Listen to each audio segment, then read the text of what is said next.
This episode of the Linux Action Show is brought to you by DigitalOcean and by Ting. Go to last.ting.com and save $25 off your first device or your first month of service.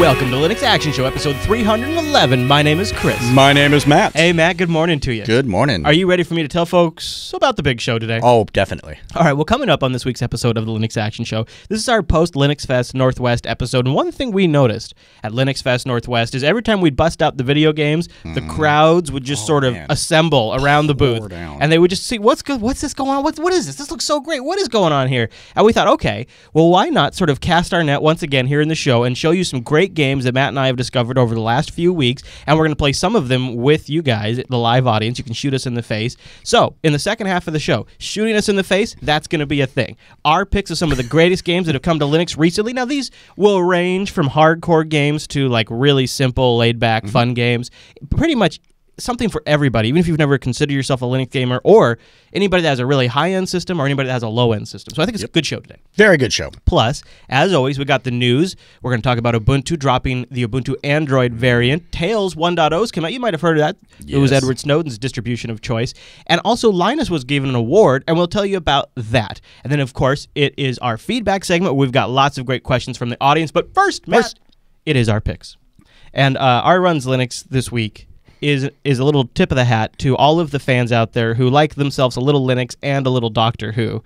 Can't imagine if we have anybody in the audience that might apply to. No. Check it out, Matt. It's pretty cool. This K9 doppelganger runs Linux. This was discovered at the Embedded Linux conference. It's Intel's new open hardware technical evangelist guy. He showed this off. He used to work for Red Hat. I'll get to that more in a second. But this was at the Embedded Linux conference in Europe, and the guy's name is John Warthog 9. That's what he goes by online.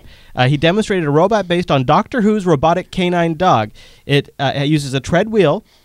It runs Angstorm Linux on Intel's OpenSpec Atom-based Minnow board. It's a single-board computer. And here's a great look at these shots of it. That's awesome looking, right? And he was a former systems engineer in charge of data storage at Red Hat's OpenShift. He's now Intel's point man for the open-source minnowboard.org project.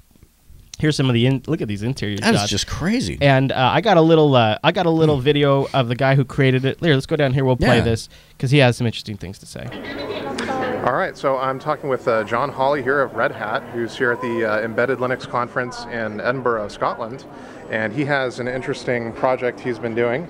This is the, as I understand it, this is the K9 robot from Doctor Who. Yes. Is that right?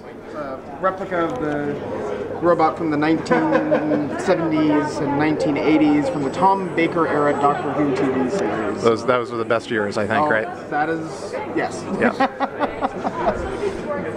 So great. And so how did you build it? How long did it take to create this? So I've probably been working on the dog since July, mostly the motive unit and all of the control systems and whatnot, trying to get those working. I probably did the shell in about the last month and a half. So. Okay. And what are the main components of this? So the main components uses a Minnow board with a Lizzie lure as the brains of the entire device. It's got a Robotech motor controller and a few other bits and pieces to make it all go. But it's definitely primarily powered by the Minnow board, which runs Angstrom Linux, which is a Yocto-derived distribution. Great. Yeah, I had a hard time saying it too. So there you go. That's the creator of it. Running Linux, and it's a Doctor Who canine robot dog. Makes you want to go get one, doesn't it? It makes me want to build one, and I want to know what that LCD screen on the side of it displays. Look at that. That's a great size. That's really cool. He could be thinking forward with it. Maybe it's, you're giving it commands and it can respond in a written form. I like the idea of, here's what I would do, is I would put a little NUC in that dog, and then I would put a Plex media server on that NUC. Oh, my God. And then that dog could just drive around playing my Plex content. That would be amazing. Or better yet, Linux Fest, he's a Jupiter Broadcasting dog. You're right. You could drive around showing off the Jupiter Broadcasting goods. So it has a 4.3, I don't know the size, but it's a 4:3 aspect ratio. Oh, sorry, 8-inch touchscreen. There it is. 2 USB, and you can also use the Xbox 360 controller hooked up to it over USB to control it. Oh, seriously? Yes. That's awesome. I like that. Yeah, that's pretty neat. So there you go. It's the K9 Doctor Who robot dog runs Linux. Nice. I tell you, Matt, I've always thought I'm never going to find anything crazier, and then I find the canine And then it robots just like takes it up a level. Yeah, you know? that is pretty great. All right, Matt. Well, I've got some really great picks this week. I can't wait to show you one of them. I know you guys out there love the handy command line tools, and there's a good one this week. But first, I want to thank our first sponsor this week, and that is the awesome folks over at DigitalOcean. What is DigitalOcean? Guys, come on, you know this. DigitalOcean is a simple cloud hosting provider dedicated to offering the most intuitive and easy way to spin up a cloud server. Users can create a cloud server in about 55 seconds, and pricing plans start only $5 per month for 512 megabytes of RAM, a 20 gigabyte SSD, and a CPU plus a terabyte of transfer. And that's fixed for $5 a month.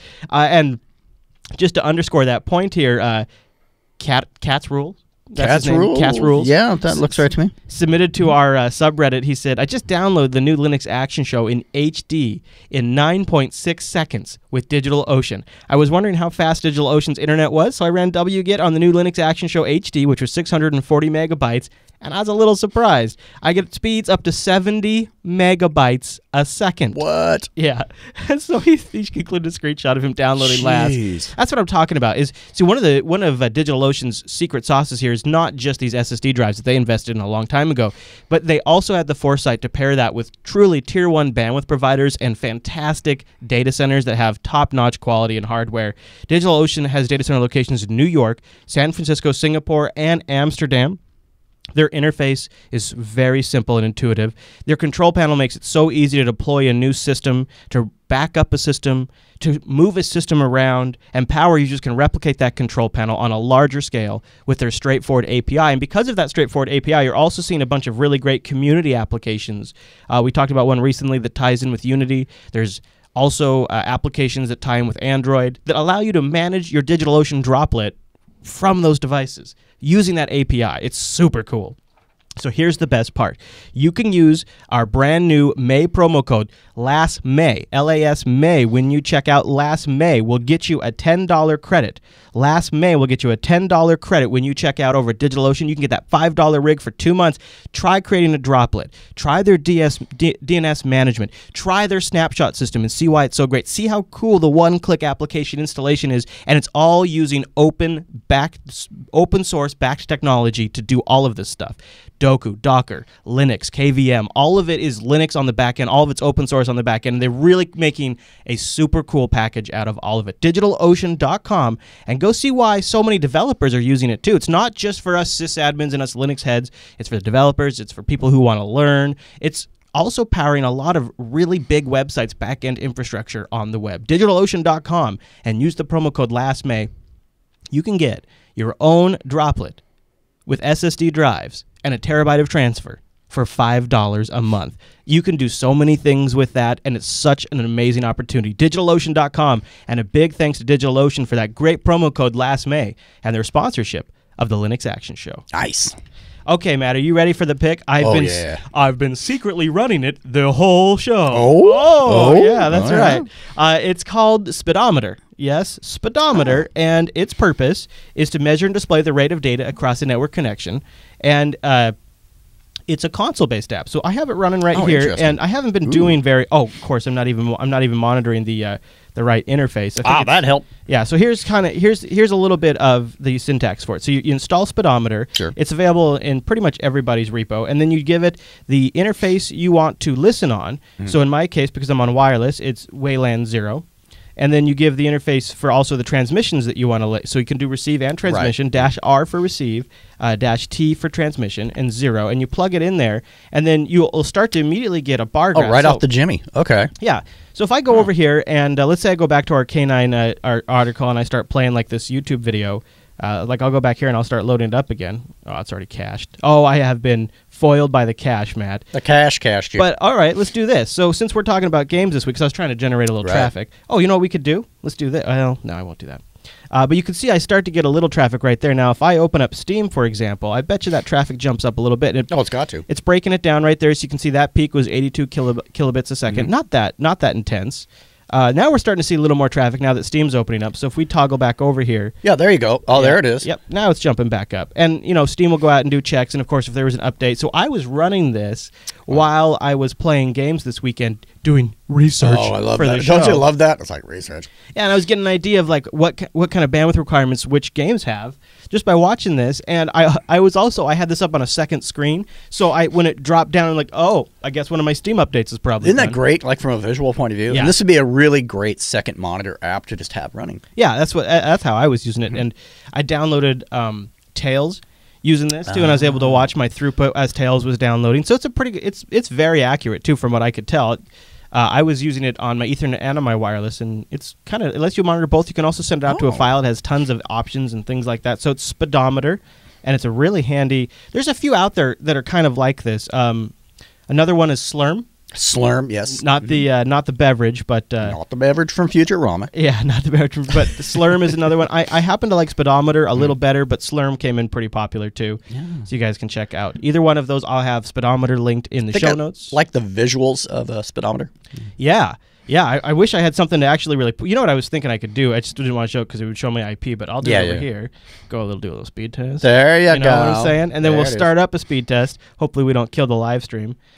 So we'll go to our local Seattle data center, and now as we're watching here, we should see this jump up quite a bit. I would think. Wait for it. There it is. There it goes. Yep, there it goes. So now we're getting 1.3 megabits a second. So you can see it's got this. Look at that big thick bar. So you got the down at the top and up at the bottom, I assume? Yeah. Okay. Yeah, it gives you an idea. So now there's two, and now you can see that the download speed test is finished, and now I would think the transmit. Yep. So now the transmit's kicking up because that's the transmit end of the speed test right there. Fair. That's pretty cool. Yeah, there you go. So that's how it works, ladies and gentlemen. That's how it works, and it's a pretty good little app. It's speedometer, and it's probably already in your repo. That's kind of most likely. I love those picks where it's like, don't worry about it, guys. Just go here and download. Easy to find. Yes, very much. Okay, Matt, I have a funny spotlight this week. It's called Mo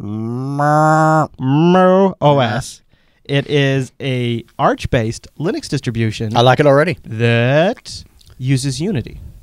I'm perversely curious now. I feel like I'm taking like a trip into weird zone. But it uses it comes with it's Unity 1404 is Unity. Okay. It's also has Compiz. Right. They're also saying GNOME 3.12 is available. Interesting. Man, I don't know about GNOME 3.12. But Unity is kind of like that could be fascinating. I thought the two couldn't live together. I thought GNOME 3.12. That could be a little. I don't know. Yeah, I don't know.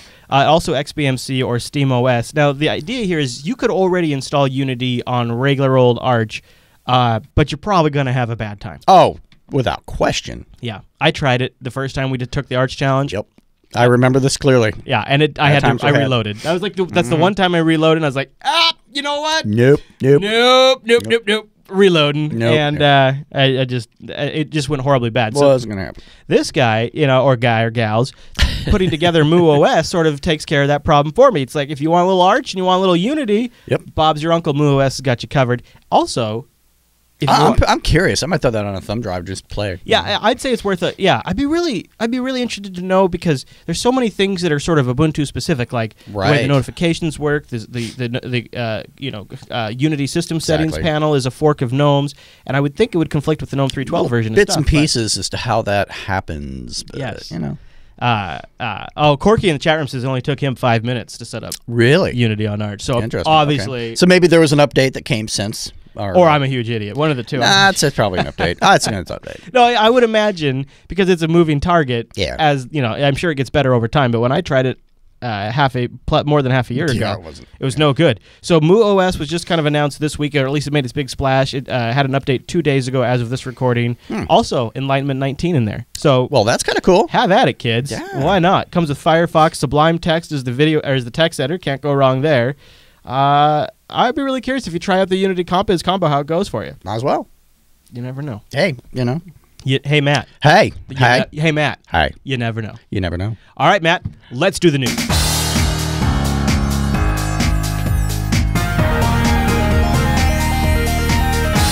Hey, it's the news, and this episode is brought to you by Ting.com, Matt. Ting is mobile that makes sense. Ting is my mobile service provider and Matt's mobile service provider. Here we are, rocking. I got the Nexus 5 on Ting, and Matt has the Note 2. Both epic phones. These are great phones and on a great service. Let me tell you a little bit about Ting if you're not familiar, because I think it's something you should probably check out. Get ready for this one. No contracts, no early termination fees, and I can't even believe I'm about to say this. You only pay for what you use. It is a cell provider where you only pay for what you use on everything. That's how all of the Ting rates work. They just take your messages, your minutes, and your megabytes, and they add them up at the end of the month. Whatever bucket you fall into, that's what you end up paying. Ting has a flat $6 a month rate for each line. You can have multiple lines or a single line. If you're a business with about 10 devices or more, you are guaranteed to save money. 98% of people would save money with Ting. I save an incredible amount of money. I've been saying for about a year, my cell phone bill would have been about $125. And she says to me, my wife Angela says to me the other day, she says, "Did you know that your bill was actually $140 a month?" It's like, what? Unbelievable. And you think about the money you are just pouring into something that you don't get the value out of. Even, you say, on an average. Like, there was no way I was coming out on top of that value deal. Plus, the other thing that Ting changes up is you own your phones outright. Right. So they're incentivized to make you happy for as long as possible, not push you into the next phone. And what that translates to is frequent OS updates. I think both Matt and I are running the app. Well, of course, I'm on the Nexus. Yes. But when, we have... But mine's been pretty frequent. You get frequent updates on the Note 2. You get frequent updates on the HTC One. There's no reason for Ting to hold those back, so they're never in the way. Right. As soon as the OEM's ready to deliver, Ting is ready to deliver. So here's how you get started. Go to last.ting.com. That'll take $25 off your first device. If you've already got a device, like they're now accepting the HTC One, the Galaxy S4, iPhone 4, 4S, 5, lots of great devices. They've got a whole BYOD page that outlines all of that stuff. Now you can bring those over, and if you bring a device, you're going to get $25 off your bill. If you're like me, that paid for my first month of service. But what is also really cool as somebody who's now been a member of Ting for over a year now is I really appreciate how awesome Ting is with the community, and they do these app picks, Matt, and they've been really good app picks, and they really did their homework on them. They're like, wow, this is like, if I was doing app picks, these are the apps that I would be picking still for Android. And this first one is one that I've actually used before. I loved it on my HTC One. It can seriously save battery life. Own a powerful smartphone but can't quite make it last the whole day? I'm Kyra, and this is Ting's App of the Week. Snapdragon Battery Guru monitors your usage to create an optimization plan for your device. It works in the background to give you an extra battery boost. Inside the app, you can switch between 4 tabs. Status tells you how much battery you saved, the length of time you have left, and some tips to help you extend your smartphone's battery life. The Apps tab lets you change the refresh schedules of your applications. Battery Guru gives you 3 different options depending on how much juice you want to save and how often you want to be notified. Next, in the Activity tab, you'll find your current battery level, Wi-Fi activity, app refresh stats, and more. You can also add a variety of widgets to change your settings and display smartphone info. Don't forget to check out the Settings tab, where you can enable extra features like an inactivity power boost, low power mode, charging reminders, and much more. And I'll just... Snapdragon Battery Guru is completely free, requires no configuration, and automatically adjusts to your smartphone's behavior.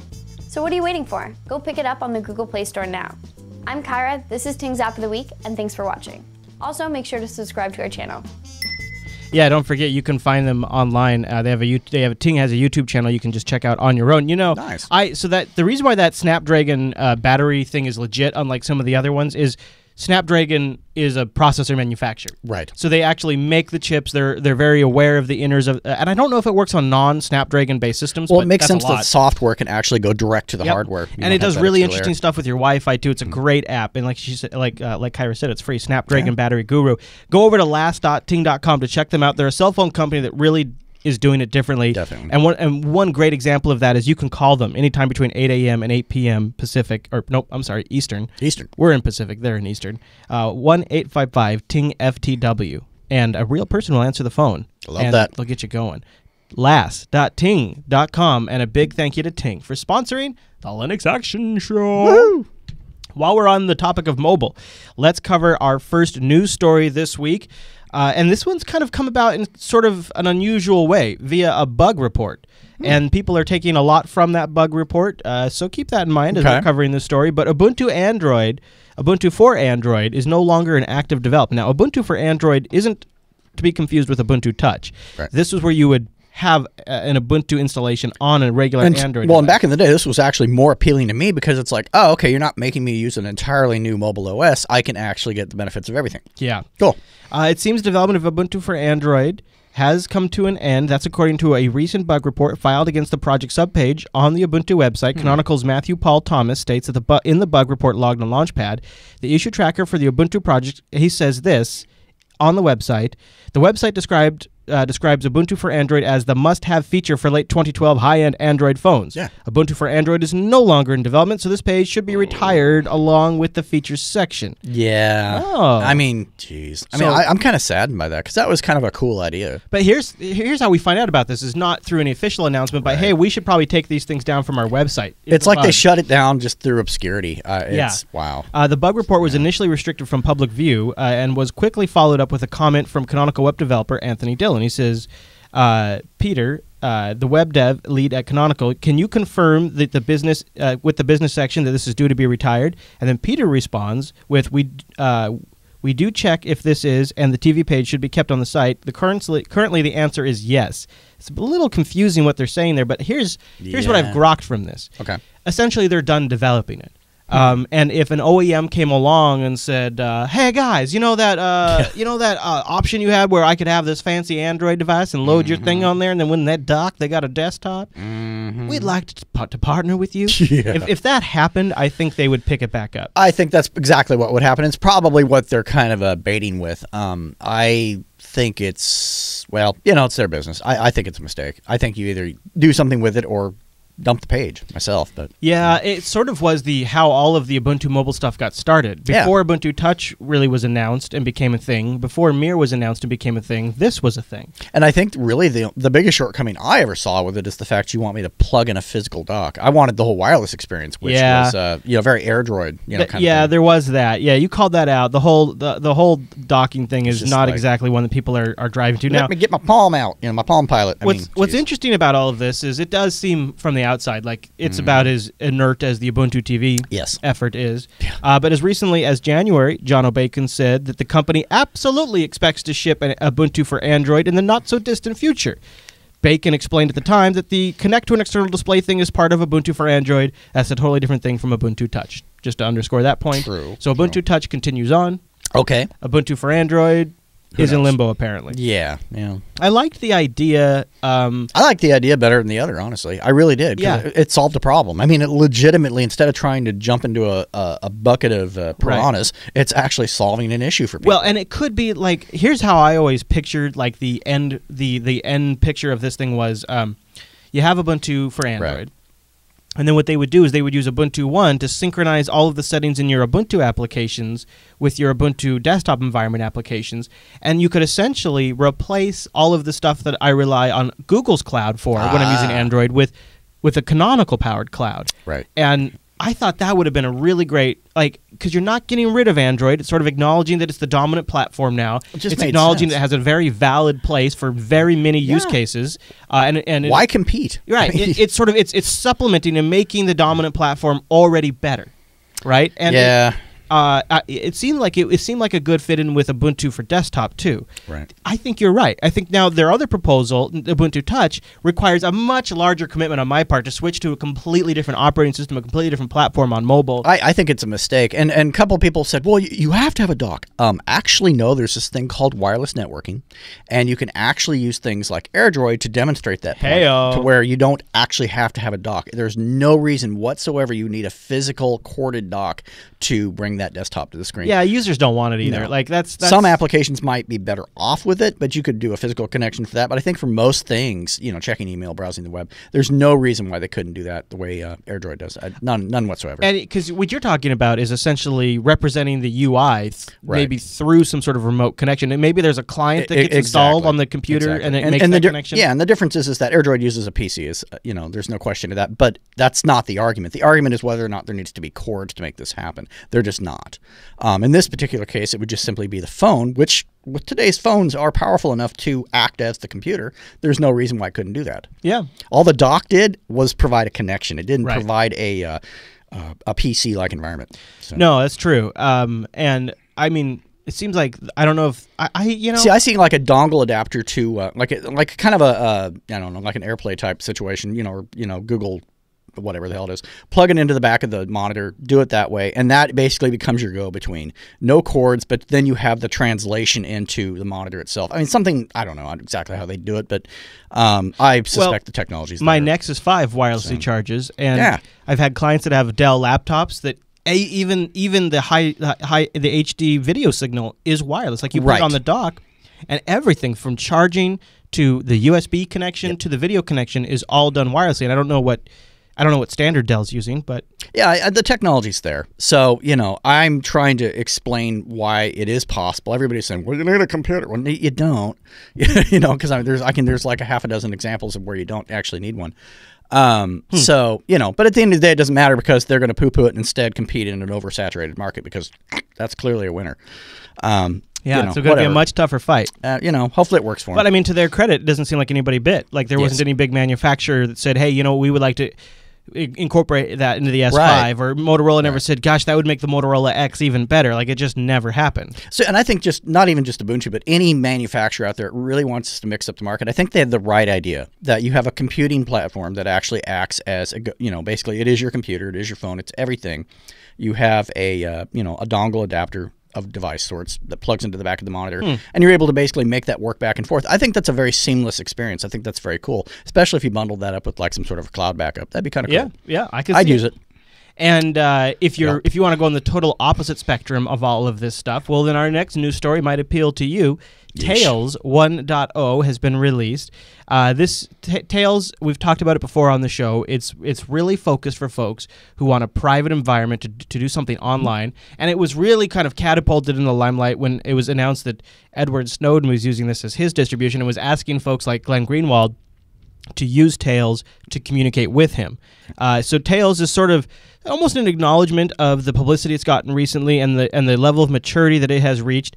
Decided to declare the most recent release 1.0. This came out on April 29th, 2014. The 1.0 release is based on Debian Squeeze with a select set of package updates backported from Debian Unstable, including new releases of the kernel and Tor packages. It's available for download, and you can go get it right now. We have it linked in the show notes. Now, you might remember it from the name Amnesia, because in addition to providing security hardening applications, one of the key goals was to provide an environment that does not leave any persistent traces of activity between one session and the next. Of course, they've now renamed it to Tails. The current name still reflects this concern. Tails is an acronym for Amnesic Incognito Live System. Wow. I think Tails is easier to say. Amnesic Incognito Live System. The distribution is designed to be run from removable media, preferably read-only. Tails goes further than most. In addition to not using persistent storage on the boot media, Tails is configured to not only use swap space on the the computer it's running on. It also erases all contents of RAM when you shut it down. That's an important feature right there. All internet applications included in Tails are pre-configured to use Tor, which helps provide, obviously, some anonymity on the internet and deters eavesdropping. In addition, Tails comes with a Tor configuration that isolates applications to different Tor circuits, which guards against attacks correlating the application as having originated from the same system.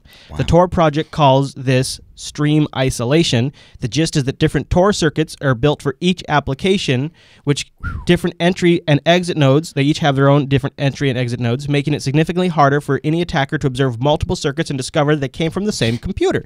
Wow. The Tails documentation notes that it hopes to offer even finer-grained isolation in the future, such as even being able to isolate each browser tab. That is just, that's definitely the concerned citizens distribution of choice. Yes, no kidding. No question about that. Tails also ships with the latest version of Iceweasel that comes from Debian, because they rebrand Firefox, with patches from the Tor bundle already applied to it, and also security and anonymity extensions installed. Boy, my tongue. Yeah, no, I feel the other internet applications that come with it are Claws Mail that has GNU PG already installed. Wow. Pigeon, that's pretty cool, with off-the-record messaging support already enabled. Okay. The collaborative text editor Gobi, which I love, and the I2P overlay network tool. So it goes on. It's almost like they're really pushing security here, right? I want to show it to you a little bit, because here's one of the neat things. I got it installed in a VirtualBox VM right here. Okay. And when Tails starts up, you get two options. And the first is more options, yes or no. Is this a newbie mode option? If you say no, which is the default, you just log in. Okay. If you say yes, check this out. That's when you take the... You go forward, You get to set your admin password. Sure, that's not too strange. Okay. You can turn on something called Windows XP camouflage mode. Oh my god! So let's do that. So it looks like a Windows XP system. And Okay. I'll just set a quick password here. I assume I'll have to do that to continue. Yeah. MAC address spoofing is now enabled by default, so every time it boots up, it changes the MAC addresses in your computer, so that way you look like a different system. Oh my god, this is great. And then you can configure to use, you have two options here. This computer's internet connection is clear of obstacles. You would like to connect directly to the Tor network, or your second option. This computer's internet connection is censored, filtered, or proxied. You need to configure a bridge, firewall, or proxy settings, and then it would go through that. But we'll go straight through. I'll log in. And I chose the XP camouflage mode. And those are still pretty reasonable options. They're not overly convoluted or complicated. You can figure that out pretty. Oh my god! Oh my gosh! Look at that. I've never done the XP. Frickin' XP. And here's another cool thing about Tails is it warns you. It says, "Warning: virtual machine has been detected. Both the host operating system and the virtualization software are able to monitor what you're doing." Nice little warning there. Yeah, I mean, because then you're not getting a false sense of security. Yeah, but boy, does this look like XP. And the whole idea, they say it's so that way you don't draw suspicion. Pop the start menu. I'm curious. Okay, here we go. Oh my! It looks just like it. That's too funny. That is. Look, they got. Oh man, look, that's really convincing. They replaced the Ice Weasel icon with the eye icon. I mean, that's just. Oh wow. That's really great, isn't it? And the other thing it does is it comes with an on-screen keyboard, so that way, if you're worried about a built-in keylogger, you can bypass that. So there's that. Yeah. Boy. So that is Tails 1.0. Pretty big. And now here's the kick. Okay, look at that browser real closely again. What does that look like to you? Well, it's Firefox. Yeah, but doesn't it just passively almost look like Internet Explorer? I mean, you have to really look at it, but it does. But people walking by would have no idea. No. Yeah, no idea. That's funny. I look at the title bars. Wow. I mean, that is the best clone. They got MSN. They even have an MSN icon down in the quick launch. Of course. That's too funny. That is the most secret. I mean, that's like the James Bond sneaky, right? of sneaky. Yeah. And if you don't do the XP option, it's just a very generic like XFCE desktop. Oh yeah, you got to do the XP option. Might as well, right? Out. Now, Tails itself, the 1.0 is not any particular huge feature. It's sort of an acknowledgement that they've come to this point. Tails gained a lot of press coverage after Edward Snowden was reported to have used the distribution, and evidently that has given Tails a big boost in publicity. Yeah. The 1.0 release, they say, is to acknowledge this, that they are now reached their prime time, even though they feel like they've been reliable for 7 years, and they already have their next update scheduled for June, which will be built on top of Debian Wheezy. Nice. Which will bring in a whole new set of packages. I'm going to be playing with that. Yeah, so it's called Tails and 1.0, and a great write-up by Nathan Wills on linuxweekly.net. If you have a subscription, I have it linked in the show notes. It's really good stuff. Cool, right? Definitely very cool. And I think feel a little bit like a secret agent now. Well, and if someone even did try and infiltrate something like that, I mean, anything can be infiltrated. That's not a question. But I think the real benefit of it is that they make it as difficult and as annoying as possible to do by kind of compartmentalizing each thing like that. I mean, that's really awesome. So they're going to make them work for it. And if you got somebody out there who's not even a Linux user, but is a Windows user who's maybe paranoid, I've had people say like, I don't want to brag, but I'm a big-time trader, and I've got a lot of money on the line, and I'm really uncomfortable about using Windows, and I want something that's totally non-persistent. This would be it, right? Because you give them a thumb drive or show them how to flash it, and it totally takes care of all of the privacy stuff. They don't have to worry about what's on their Windows installation, and then it wipes the RAM when it's done. That's actually, and hesitant about upgrading from XP? We have a solution for you. There you go. Yeah, there's lots of actually good apps on there. I mean, boy, why not, right? All right, Matt, our last story on the news docket this week. Mr. Torvalds, Linus Torvald, wins the IEEE Computer Society's Computer Pioneer Award. He's been named the 2014 recipient of the IEEE Computer Society's Award for pioneering development of the Linux kernel using an open source approach.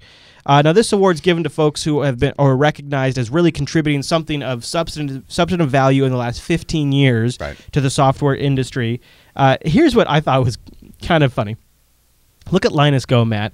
In 1998, Linus Torvalds received the EFF Pioneer Award. In 2000, Linus was awarded the Lovelace Medal of the British Computer Society. In 2001, Linus Torvalds shared the award for social economic well-being with Richard Stallman and Ken Sakurama. Holy cow. In 2008, Linus Torvalds was inducted into the Hall of Fellows at the Computer History Museum in Mountain View, California. Linus Torvalds was also awarded the CNC Prize by the NEC Corporation in 2010 for contributions to the advancement of information technology industry, education, research, and the improvement of our lives. That's a hell of an award title. Yeah.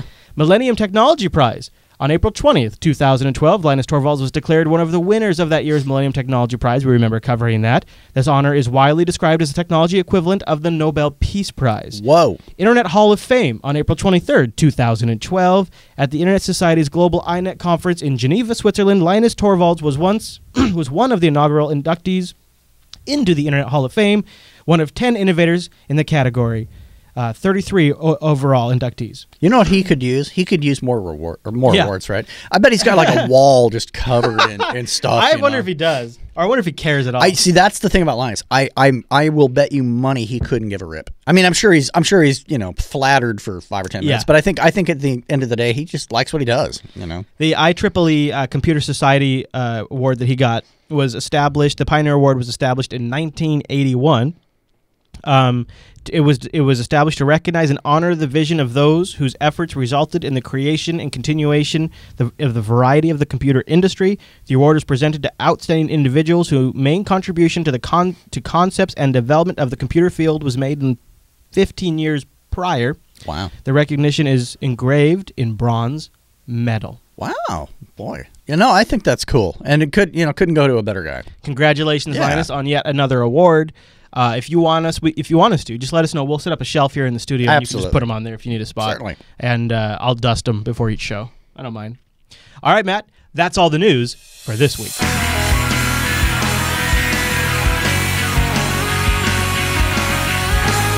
Matt and I have gone through some great games over the last few weeks that we cannot wait to tell you about, and there's games that for hardcore gamers or just people who like to just casually game, and we're going to have the live stream shoot us in the face in this segment, so we're all going to start that in just a moment, but first, I want to thank our segment sponsor, System 76, creators of machines born to run Linux. They've got a great sale going on right now, $170 off the Intel Core i7 4810. Nice. They have laptops, desktops designed to run Linux. Matt and I have been rocking 2 System 76 loaner rigs for the last couple of weeks. They sent these over for Linux Fest Northwest, and we thought, hey, before we send these back, maybe we'll play a little video game. I'm just saying. Yeah, people have been asking, too, how does Dota 2 play on the Ultra Pro? So stay tuned. We're going to show you that at the end of the segment this week. So big thank you to System 76 for these loaners. Go over there and check them out. I mean, one of the reasons why we were so thankful to have these is we knew that we would not have any problems with our hardware. We're not going to have any problems with Wi-Fi or the Bluetooth or the Ethernet or the webcam. Hardware is just fantastic. It's taken care of by System 76, and that means you can stop fighting with your hardware and go play with your Linux. Go over to System76.com and get yourself a laptop or a desktop that is meant for Linux, and tell them the Linux Action Show sent you. And a big thank you to System 76 for sponsoring this segment of the Linux Action Show. That's right.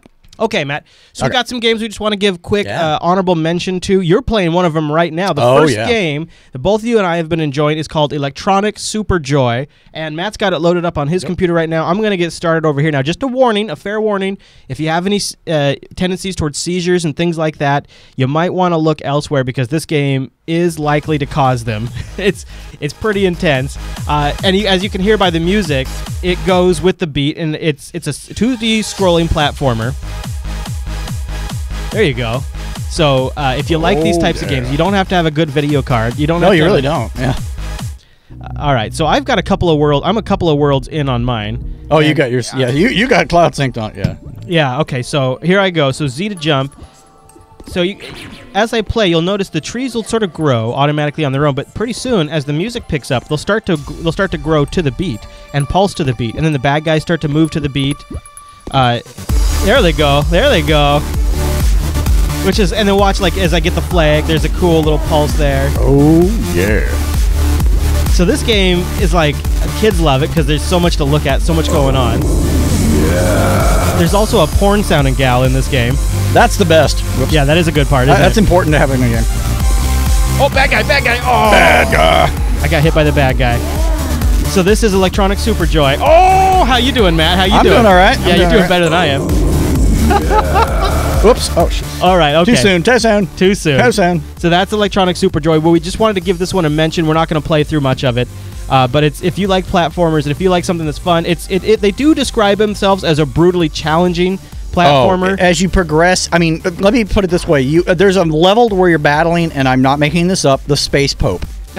and he's in a flying saucer, basically scolding you for your evil ways and trying to kill you. And you know, he's like an evil clone guy, so he's kind of got a thing going, and you got to battle that. It's pretty intense. And if you like electronic music, well, then this is right up your alley. Oh, so yeah. there you go. It really works with the game. I am pretty That's electronic super joy. Addictive as hell. And yeah, it's very addictive. Okay, so we got a few more games that we just wanted to kind of mention for you guys. One that Matt and I both think is one of the neatest games to come along, and that's Fez. Yes. So Fez is, again, this is another one of these 2D platformers. It's a little pixel arty, so I don't know if that's going to be offensive to you. It's pixel arty, but then it like when you hit certain achievements, it just the graphics really boom. Yeah. I mean, it really comes off. And the one of chart. the things that's really great about it is it has this this rotation element to it, where it's a 2D game, but it exists in a 3D plane, and you move the world around to accomplish other goals. And the style itself is very unique. It's very beautiful, really. It's weird to say pixel art is beautiful, but it is kind of beautiful. It is beautiful, and I feel like they really nailed it with how they let's remember where my buttons are. I know both Matt and I were too dumb to bring our controllers. Yeah, I think I set up for controllers. And you know, one of the things about this game too is this, among a lot of other games, just work out of the box with the Xbox 360 controller. Oh yeah, it really does. We were talking about this at Linux Fest Northwest, and one of the things that we said is just inescapable now is the just dramatically widespread support the Xbox 360 controller gets. Most of the games that like have an option for a controller in the menu show the 360 logo. Like or the icon of the Xbox 360 controller. So Fez is a 2D creature living in a 2D world, or is he? When the existence of a mysterious 3-dimensional cube is revealed to him, his name is Gomez, and he's sent out on a journey that will take him to the very end of time and space. You use your ability to navigate 3D structures from 4 distinct classic 2D viewpoints. That's right. It's a pretty good game. Very cool game. And that's Fez, and it works really, really well with the controller, and it works really well with Steam Big Picture mode. Well, what's interesting is in the game, when you get to a certain point, then you gain the ability, because you're given the Fez, essentially, to begin twisting the world left and right. Like right now, I use the buttons for it. I can't do it, but I can actually rotate the world once I get to my first achievement. Yeah, once you get to the right spot. Yeah. Right. All right, now I've got a game that's a little brutal that I want to talk about. It's it's a little morbid, so prepare yourselves for this, but that's kind of what makes it fun. It's called Life Goes On. Life Goes On is comically morbid. It's a platformer where you brutally sacrifice knights and use their dead bodies to solve puzzles. With death as your only means to progress, journey through a trap-ridden world, and you get to find the cup of life. So I'll just play a... Well, they're very cartoony, which just adds to the humor. Yeah, and the way they die is really fun, too. They make fun noises, so... I've jumped right here to a brutal one. You can see that there is a conveyor belt of spikes, and you just need to embrace the fact that you got to kill a guy. So you just kill as many guys as you can. I don't know if I picked the... Yeah, you hear their little deaths. So then, what I'm doing is I'm creating myself a platform to walk on. That's what I like to do. So there, I see now I get to ride on the back of a dead knight, and then you get these little waypoints. I guess that kind of gives a whole greater good thing to it, right? Yeah, and then you can see there's often puzzles. So like, for example, this button turns off the conveyor belt of spikes, but turns on fire. Oh. So let's go ahead and kill this guy, and we'll kill this guy. Well, that really adds a little dimension to it, Yeah, and I can just keep He's spawning all like them. just surfing there. I'm just gonna stuff a few guys on there real quick. There we go. Oh. Let's kill this guy off real quick. Oh, he had a bad time. Oh yeah, there we go. Right, just impale his butt. And then I'll go turn that back on, and then I'll step on his... Oh, nope, that guy died too. And the whole idea here is I'm going to... Oh, you see they're getting burned by the flame. Oh, so, he's getting toasted, so that kind of eliminates your options. I got to kill him fast, and then... Oh, but they last for a little bit? Yeah, I'll show you another one, because... Yeah, that's tough. This is a tough one, and I'm too dumb. But here's a good one. So here's like a little valley. Obviously, you need to pass this. Well, the only way to pass that is by jumping a bunch of guys on the spikes. And then, oops. And then jump. Oh, nope, not that guy. And then go, oh, nope, not that guy. And then you go jump off that guy. Boom, Bob's your uncle. Go up here, press the button. This is why you don't have trash cans for heads, kids. Now I need to kill this guy, though. So I'm going to see. Problem is that opened a door, so I'm going to kill this guy real quick. Boy, if anybody was to take clips of this. Oh, there we go. So now I will. Now I get the cup and. Boom. And then I get a reward for how many lives I had to sacrifice. So there's the body count. You get a chalice, and then you get to body count your... oh, I like that. So that's Life Goes On. And I'm going to check that one out. It's the messiest victory since Lemmings, is the saying. Yeah. Okay, so that's Super Electronic Jump, and that's Life Goes On, or Life Goes On. Life Goes On. Both available in Steam, not open source, but available in Steam for a pretty good price. And Fez also. Oh yeah, totally, available. and it works really, really well. There was a bug previously with Fez to where I had some issues, but apparently it's been worked out. Runs great. Wasn't Fez featured in that indie open source movie? Yes, it was on Netflix. I believe it's called Indie Game. Yeah, I believe it's the name of the movie, and it's really I mean, some people said it was a little overdone or they acted the whole thing. No, that was, from what I understand, that was legitimately their experiences. I think that's how they behave. Yeah, and this is who they are. And it's a really good show. Now, there's another game that's really well known. We don't really have to introduce you to it. It's called Team Fortress 2. We're going to play it with our live stream right now. So everybody watching live, go load up Team Fortress 2. This is just a classic source-powered shoot-'em-up from Valve, and it has a good comical style to it. It doesn't take itself too seriously. Oh, it's a good time. God, it's fun. I love this game. And there's some really good multiplayer options. And I was really curious how this would work on the Ultra Pro 2. So we'll do... I'll bet it runs like a champ. We'll play multiplayer. And we're going to show servers. So it'll go out and do a search. And I think what we're going to have to do is just kind of pick a server. Yeah, I think that's all. I'll let you pick, and I'll see if I can pop in. So let's see. We want one that... Here's one, Gold Rush. It has 0 of 24 players. And it's got 53 milliseconds from here. That's pretty good. So you see Gold Rush there? Yeah, I'm looking for... 0. Give me the number. It has a number sign under the bracket. Number 37. 37. Thunder Mountain. Yeah. That's that's not gonna work either. SRCDS 150. You see that? You think we'd have the same latency since we're at the same place? I could try that one. No. Jeez. I see that one though. What do you have? SRD 149. That's 150. I don't know if those match up because those numbers are different. Jeez. Well, we may just have to kind of. I'll jump in. Okay. I'll jump. And we'll see if people can find us. I don't know. Yeah, I'm jumped into one too. You'll find one of us. Now, one thing that's kind of neat about this is there's a lot of custom maps that'll auto-download for this game. Yeah, but it seems to do it much faster than a lot of other games that I've played. Yeah, so I'm pretty happy with it. You know what was weird though the other day is I was loading into one of these games and I got kicked out because it's like you've been detected for cheating. Oh, that VAC system. And I'm like, no, nonsense. I'm not. Yeah. I'm not cheating. And at least you can get permabanned, right? Yeah. So our handles, if they're looking to find us. Oh, I'm probably just in as Toe Fisher or Chris Lass. And mine is, this is dating back to Unreal Tournament era, so bear with it. It's Iron Spanking 1. Oh, man, you're so classy. Always. All right, I'm going in with a big gun. Oh, yeah, you do. You got a big gun, too. Well, look at us. We're both... So big. Okay, here we go. All right, so I'm following another big fella here. Okay. I don't know, Matt. Seeing some action blowing up over here. It certainly plays well enough, but the problem is more about my ability to play. I haven't played first-person shooters in a while, but I used to be pretty good. Yeah. Hence the Iron Spanking. Yeah, that's sort of a statement. You kind of had to back it up, but that was a. Oops, you're coming in with a loud statement when you do that. Yeah, I'm coming with a kick player with auto. Oh yeah, very good. So one of the other games we're going to play, and I don't know, maybe Team Fortress might not be the one, but Team Fortress, what's really nice about it is you do get this team element. You get it really works best when you've got somebody who's going to play each role, I think. Right. So, like, for example, I probably should have, if we were on the same server, I probably should have played the role of medic, and I could follow you behind. And oh, that'd be great. Yeah, and that took me a while to realize he was a medic. I was like, God, this guy's gun doesn't do anything. Like, what the hell's the problem?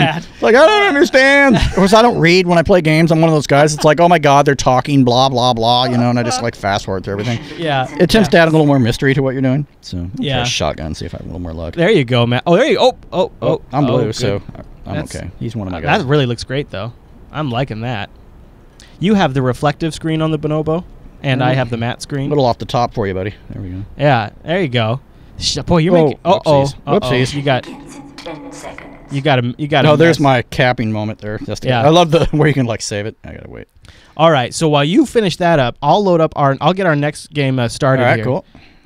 This next game we're going to play is Star Conflict, so you can finish playing that out while I load up Star Conflict. So live stream, get your Star Conflict started, and I will create a Linux Action Show server with the password of Linux.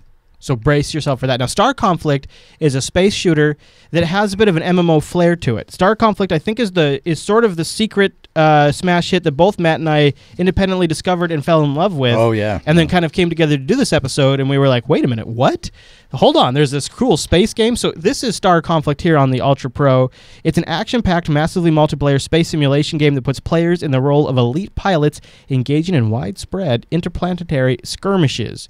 And it's pretty nice. So you can launch here, and you can do a custom battle. And I can create a server, so I'm going to do that right now in the USA region. And I'm going to say description is Linux Action Show, because we're awesome like that. And if you go into unregulated settings, I can set the cap on how many people can join and what their levels can be, so that way they don't overpower us, which is really nice. You can set the difficulty level. I can add AI ships, so I'll add about 8 AI ships. And I've set it. So the password is Linux. And if you find one with the description of Linux Action Show, you guys can come join us. So I just created it, and now I'm waiting for a team. How are you doing over there? I'm getting my spanking handed to me here, but yeah. Now, is that a medic that is following? Did you end up getting a medic following? I think I did. Oh, wow. He's kind of got the top. I don't think he has enough hats. Wow, that is. That's actually pretty cool. How did he do that? That's kind of amazing. That's crazy, town. I like that, though. Now, he is a medic. Yeah, no, he's got a flamethrower. I think it's a flamethrower of health. We had a medic earlier. I don't know where he went. I think it's a flamethrower of health, Matt. That's what I think. You think? He's going to so. I thought the medic looked more Dr. Frankenstein style. All right, we've got 4 folks that have shown up for the Star Conflict skirmish. Very cool. And I'm going to jump in just so you guys can kind of get an idea of Star Conflict. This is one of those games that runs on a wide range of hardware. We're doing it here on the Iris Pro on my rig, and Matt's been running it on the Bonobes on his rig. And I don't know. I think you might be able to join. Yeah, we'll see if it. What am I looking for? I don't know. Look for description Linux Action Show, and the password's Linux if you get there. Let me log in here. Yeah, you got a few seconds because we're still preparing for battle. Cool. So you get really good controls of the spaceship. You can. It's like a space shooter that sort of respects how you would fly around in space. You get rockets that you control to make you strafe essentially and go up and down. There's a lot of interesting controls to it. It's probably would work well with the joystick. I've been playing it with the mouse. Here we go. This is Star Conflict right here. I'll turn it up a little bit so you can hear it. Where do I join yet? Check multiplayer. So if you click launch down there. Okay. And then go to multiplayer, custom battle. Enemy ship spotted. All right, enemy ship spotted. I'm going to hit my retro rockets and my booster rockets. Do you see us? Yep. Sweet. What's the pass? Linux. All lowercase. I got. See, the problem is I got too much speed and I flew right into the middle of it. Oh boy! Oh boy! Oh boy! I gotta hide behind some rocks. Bad move, Chris. Bad move. All right, so I'm coming around this rock right here. Yeah! Oh! Jeez. Oh, this is brutal, Matt. I've entered a world where the guys are a lot better players than I am. Oh, and I blew it up. I blew it up, Matt. And I'm back. What's up? No, I'm following somebody. Oh yeah, you sit out when you die. You could really see how it gets pretty crazy. But if you like space combats, this is a good one.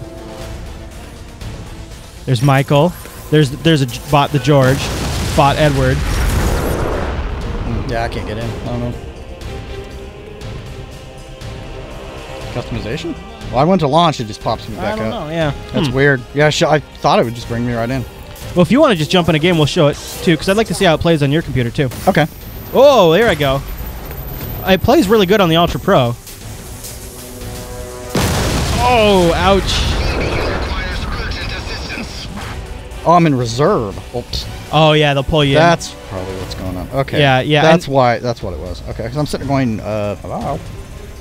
Yeah, so the way we did this show is... Yeah, we're all in reserve. That's Matt and I compiled our own list, and then we sort of compiled a master list of games that we wanted to play with the live stream, and Star Conflict showed up both on our each individual list. I discovered, and I'm like, I text my wife, I'm like, I'm probably just going to sleep in the office tonight, and it's not personal, but I got a game, and I got a game, so yeah. Yeah, and we both discovered it, and then we both nominated it for the master list. And I think Star Conflict, out of all of the games we've played, is sort of my favorite space shooter. It's definitely a multiplayer. There's a bit of an MMO aspect to it. There's a bit of an RPG aspect to it. You build your ship up, you add equipment, things like that.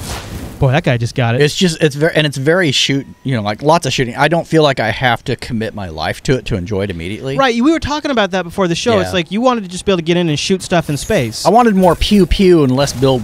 Yeah. And I like the building aspect of it, but sometimes I just want to come in and shoot stuff. And the kind of map we're playing right now is a sort of capture the flag type map where there are these buoys that you have to capture. These buoys have drone defense systems, and then the more on the blue side they get the buoys, the blue side wins. The more on the red side they get the buoys, the red side wins. Right. It's a good gameplay mechanic, and it's some of my things that I honestly loved about Star Trek Online the most. But just like Matt was saying, in a sit down and just shoot game, there is a little pay to play aspect to this game. Right, absolutely. So you have to kind of consider that because you can essentially put real money in. It'll charge your Steam account and buy upgrades a little bit faster. Essentially, you buy coins in the game, and then you buy equipment with those coins. So if that bugs you, it's something to consider. But so far, what I have played, I haven't seen any... It seems like you could just earn the currency in-game. Oh, yeah. You really can. And then you just not have to ever actually pay an actual dime, because the game itself is free, too.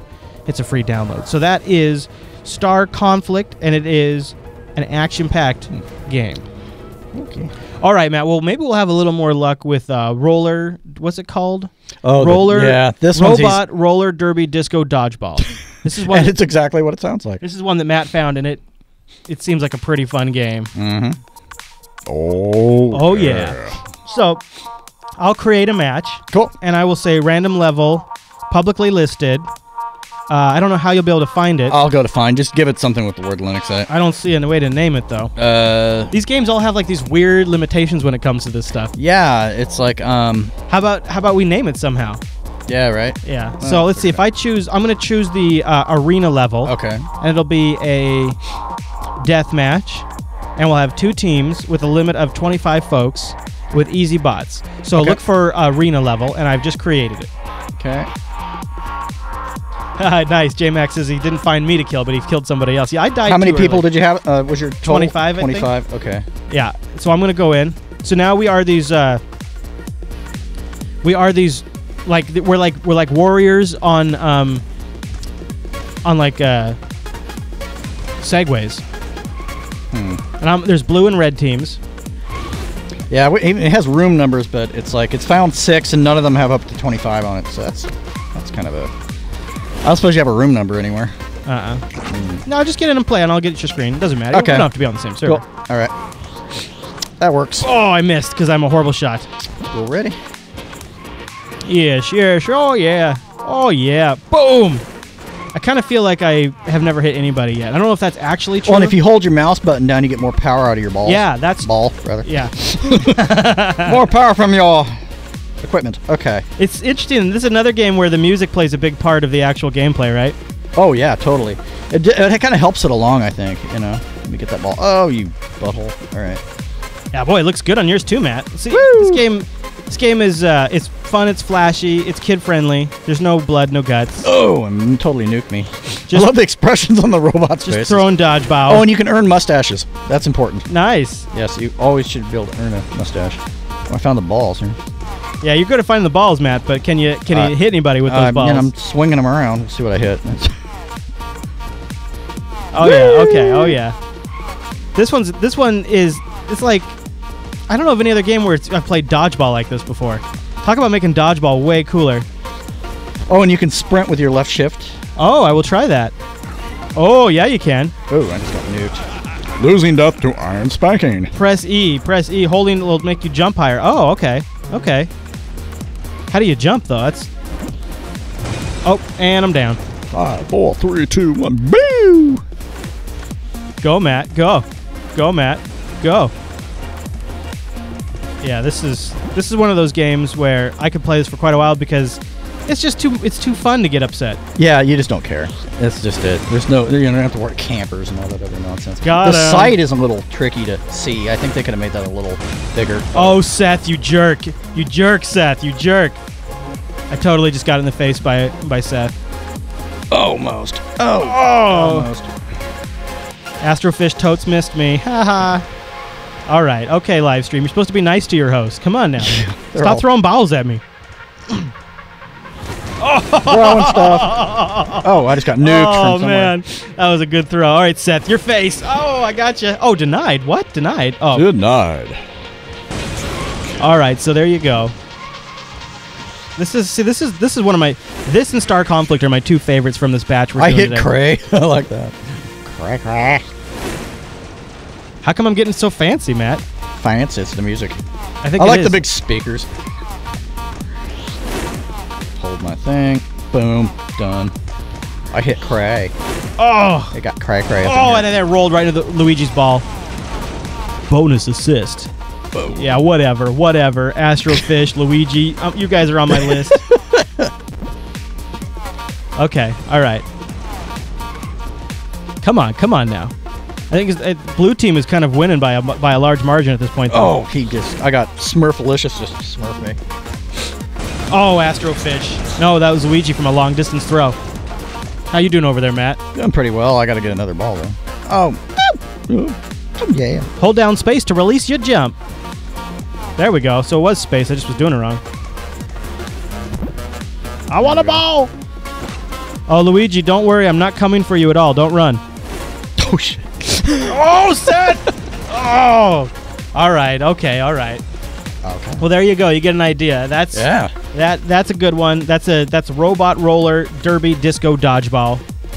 And as you can hear, it's a fun game. You can just tell by the sounds that the game makes.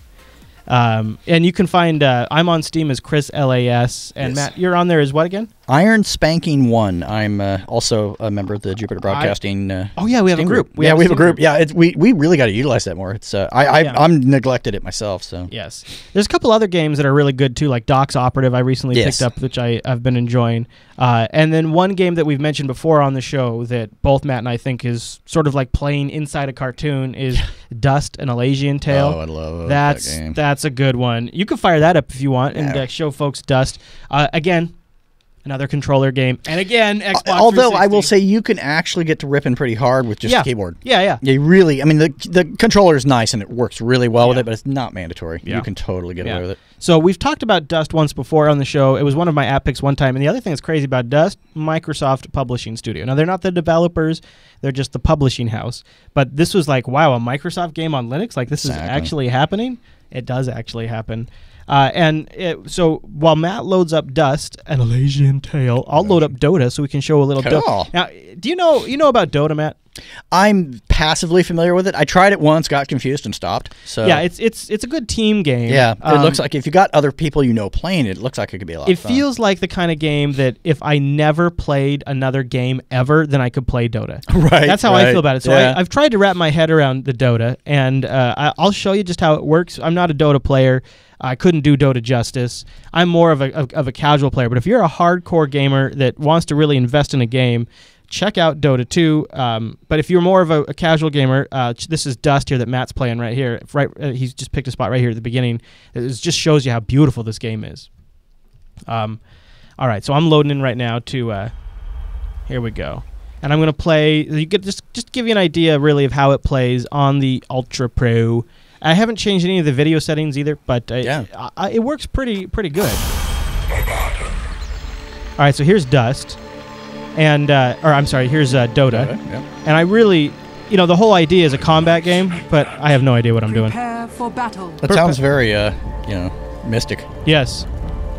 Well, I gather there's lanes, and it's your team versus their team, and there's different, and it's sort of it feels like, I don't know. So, yeah, these types of games always lose me. I'm not able to process them. And I know that there's people who actually make money playing this game. Oh, really? So it's a little bit of World of Warcraft style and the money making. I don't know how maybe it's like competitions or what. I see it always going on Twitch too, or hoarding on the live stream. Just going to pillage everybody. That'd be kind of fun. But to me it seems a lot of people want to know if it was playable on the Ultra Pro. It definitely seems playable to me. I don't have any. There's not been I don't have any complaints with the performance. It seems to be the frame rate looks good. Everything's running really, really well. I'm looking over his shoulder here, and it seems to run really well. He gives a point and goes there. Yeah. So they say you can pay for skins. So maybe that's one way people make money. I don't know. Oh jeez. Uh-oh. It just got real up in here. I just walked myself into some kind of hurt. How are you doing over there? I'm doing pretty well. Get past the yakking.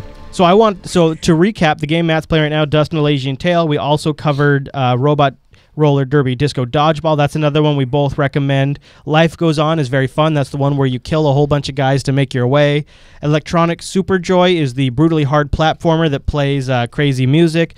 Fez is the 2D platformer that actually turns out to be a 3D platformer and is actually critical to how you solve the levels. Fez is kind of a well-known game in the industry. And then last but not least, our real favorite is Star Conflict, the action-packed, mostly multiplayer space simulation game that has a little RPG element to it, has a little MMO element to it, and it has a little space sim element to it. That's Star Conflict. I believe it is free in the Steam store, so it's worth a download. It plays just fine on the Iris. It plays just fine on the Bonobes with the big NVIDIA. So, and of course, we also played a little Team Fortress because you got to play that. Yeah. So I'm just going to just keep playing Dota, and you just keep playing Dust. All right. I mean, we don't have to do anything else. Right? We can just keep doing this. We just keep playing games and hit trees. Yeah, we'll just keep doing this. You guys, do us a favor. Go about. Do the rest of the show.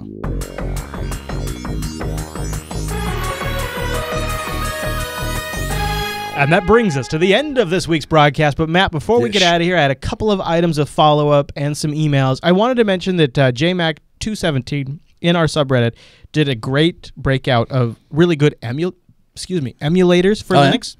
Oh, yeah. Like awesome. ScumVM, Stella, SNES, which is ones I like, Gens. I've been known to, partake in, So we got a great list of those in the show notes. Yeah. And then also in the show notes is an epic thread of just a whole bunch of good games, some good open source games that are free, some other games like Rust that we didn't mention on today's show. So if you want even more ideas, if you got an itch to scratch, we have the epic thread linked in the show notes. Go check that out. But Matt, before we get out of here, I wanted to cover a couple of emails. Yeah. Our first one comes in from Dean. He says, hey, guys, you were just talking about 1404 and how nice it would be to have drawers. I just saw this post. He links us to a Tech Republic article.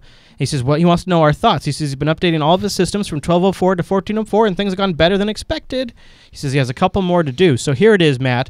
I don't know if you saw this, but there's a little app that gives you like a stack or a drawer. I like that. Actually, I like that a lot. So one icon in your Unity dock, right? And then what? That's so much better. A dozen sub-entries? I don't want to scroll. Yeah, I think that's a genius way of doing it. It's called Drawers. It's not too hard to install. You just have to add the PPA, and the installation instructions for that are in the show notes linked. Easy peasy, nice and easy. Good way to get some extra density out of that sidebar in Unity. Especially as much stuff as I tend to run. So that's really helpful. Yeah, I'll be switching back to GNOME when I go back to Arch, but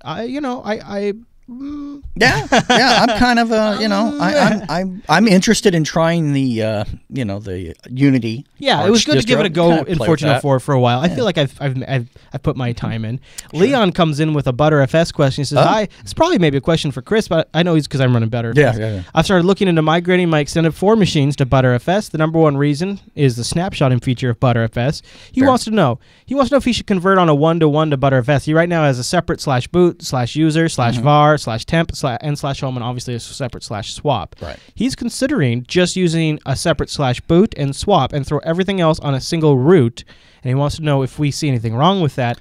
I don't have. It depends on my setup. Yeah, I mean, for myself only, I like it. I usually have a boot, home, and everything else. That's usually how I do it. Boot, home, and then everything else. Definitely like for swap. My boot separate. Yeah, swap that's everybody's got an opinion on that. But, that's how I do it too. And the other thing is, remember, these aren't like set in stone. No. You could always put in a new SSD a year down the road, rsync your home folder over, update your FS tab, and Bob's your uncle. Now your home folder is running off a different drive. So it's not like it's permanent. Right. And it's also good to remember that when you are playing with partitions, no matter how many times you've done it before, always back things up first, just in case your tweaking goes horribly wrong and you end up posing something. So, just cover your butt a little bit. The other thing that I do, I don't know, because I'm just paranoid, is my /boot is extended 4. I don't do ButterFS on my /boot. I wouldn't.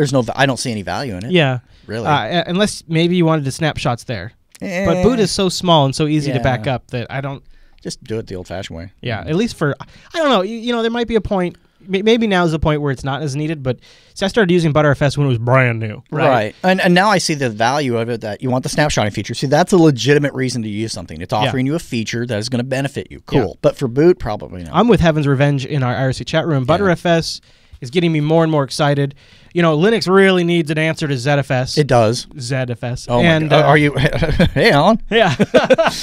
And I don't know if it's ButterFS. Of course, you could just run ZFS on Linux, but which I'm going to do more of. Right. But ButterFS itself is impressing me.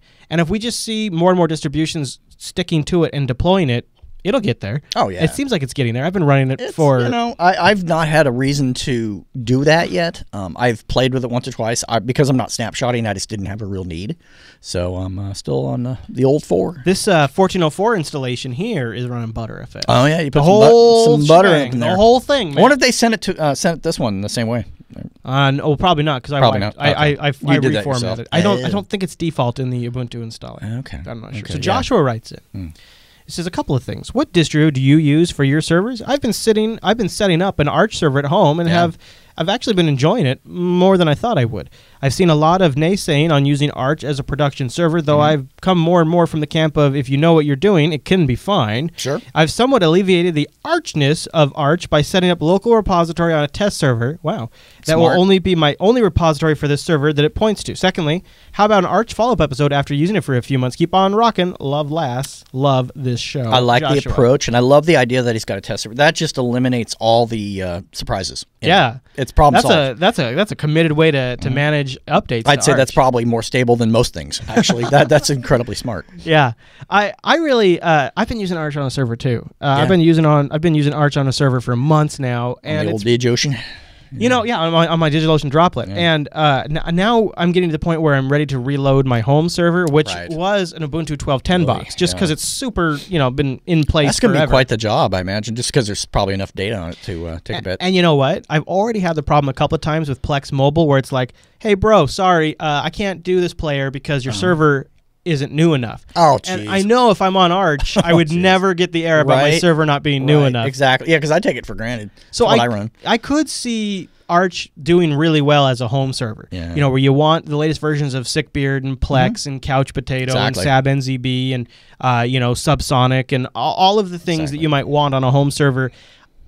I don't know about like on a production web and database server. I just don't know what the value. Advantage. Yeah, I don't know what the value would be there, but I think for a home server where it does matter, then absolutely. But if you've but the way that some people can set it up, like I said, kind of manage your own thing. Hey, go for it. If you feel comfortable, hey. Yeah. Yeah. I think it's probably not. I think depending on the workload, it's not as bad as everybody would have you believe. Matt, where should folks find you throughout the week? What are you up to? What are you doing? As always, you can find me at datamation.com/open source. You can see what I'm doing there. I don't have the newest article up yet, but it should be out like Monday or Tuesday. Okay. It's going to be an Ubuntu-based article. But for now, you can also read the GNOME article I have up there. Datamation.com/open-source. That's right. And the latest Geek and the Gamer is out. We did a Japanese game called Mobile Suit Gundam Wing, and there's actually an extended thing to that. Is this oh yeah, nice. This is a little battle game here. Yeah, it's very, very battle-y. CPU win. Yeah, it's Mission 2. Very Shogun, but if you're into anime, you'll definitely have heard of these guys, I'm sure. That's pretty great. Very, very fun. Did a special intro for it. I've been trying to do more of those. Oh yeah. Damn it. Nice. That looks like a fun game. Boy, that brings me back. Yeah, he's the nephew. I don't know if we'll be playing another one after because some of the buttons weren't working as expected. But that happens sometimes. It happens with the games and such. So. Yeah. Well, I'll just mention that if you're watching live, stay tuned. We have a live faux show. The faux show this week will be a showcase of all of the last swag that folks have sent in pictures of. We did for last 300. We did the swag, and a lot of pictures have come in, so we'll be going through some of those and covering some of the highlights of that. Woo. And also don't forget to catch us on Linux Unplugged on Tuesdays. You can watch us live and join our virtual lug in our mumble room and interact with us during the show and get your thoughts in. And you can also email us. Go over to jupiterbroadcasting.com and click the contact link and choose Linux Action Show from the drop-down. And last but not least is that subreddit, linuxactionshow.reddit.com. Oh, and I will also mention Monday, we're doing a live Coda Radio in the evening for episode 100 of Coda Radio. It'll be at 3 p.m. Pacific, 6 p.m. Eastern over at jblive.tv. We'd love to have you join us for the 100th episode of the Coda Radio program. Very cool. It's really exciting. All right, everyone. Well, thanks so much for tuning this week's episode of the Linux Action Show. We'll see you right back here next week. Bye-sies.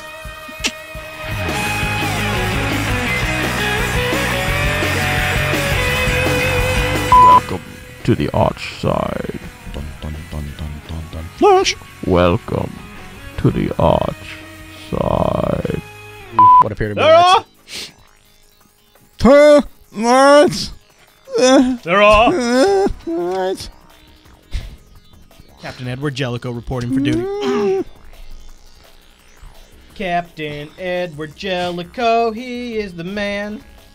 With a plan to battle Cardassians, Captain Edward Jellicoe. Okay. Right. I think Cardassians should be doing PSAs for the government. That would be awesome. Captain Edward Jellicoe is the man. He's gonna bring Cardassians down to 0. So then I was like, welcome to the arch side. That's what I was like. Okay. Welcome to the arch side. Welcome. See, it's much cooler when I cut my hair. Well, it's familiar, and I can't place it. It's like I've actually heard some variation of it. You mean like Welcome to the Dark Side? Yeah, no. No, there was even going back farther than that. Outer Limits, I think. Oh, okay. I think is what we're... Oh, you're saying that Welcome to the Dark Side was a ripoff? No. Of Pink Floyd? No, yeah, but... Welcome to the arch side. Am I taking cough syrup again? Ever since they got rid of the good Robotest, and there's really no value in it. I mean, what? No, just kidding. Yeah, that was a... Yeah, one of the guys at Linux Fest asked me, he's like, so where did you develop this weird personality that you have on air? And I'm like, dude, that is my personality. I know, it's kind of like, hey, wait, now what? It's like, should I be... Yeah.